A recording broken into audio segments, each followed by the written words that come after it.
let's break down the changes that happened in yesterday's update and what it means for the meta.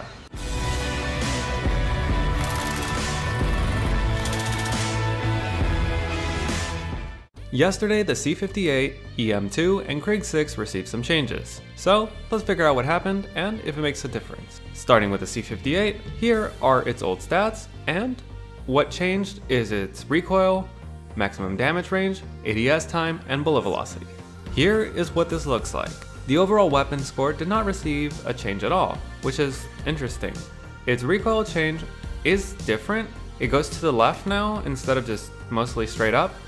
But it is still extremely easy to compensate for, and that's why I say it's still pretty usable up to 140 meters. The ADS time was barely noticeable, it's just 1 frame, so it's still better than many of the other assault rifles.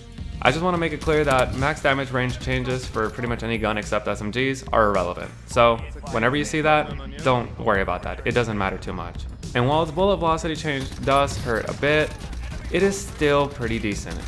But overall, yeah, this was a small nerf to the C58. I don't really see why it needed it, but it didn't change that much. So now let's move on to the EM2.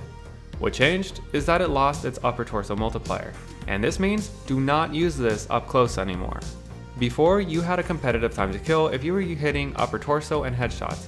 Even though I said don't do this in the first place, you could technically get away with it, but now you really can't. At range, everything's exactly the same.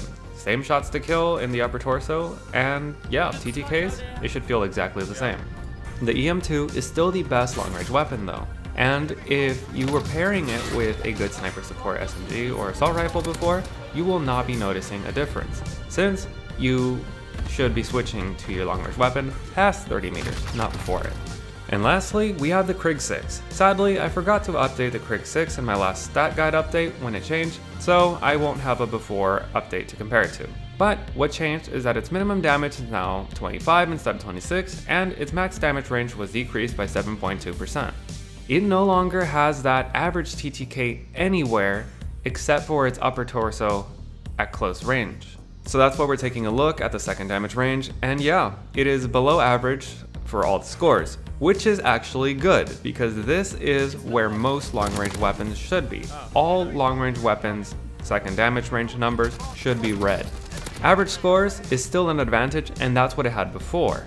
And coupled with its insane recoil score, that was just unfair for most players. Out of all the long-range assault rifles except for the M13, the Krig 6 still has the best recoil score, which means that the Krig 6 still will be beaming most people at extremely long ranges.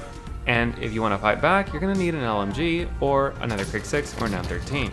So what does this mean for the meta? I think this is a pretty good change. It seems that TTK is now being paired with your range potential. So if you're dealing a little bit of damage, you're going to have better recoil.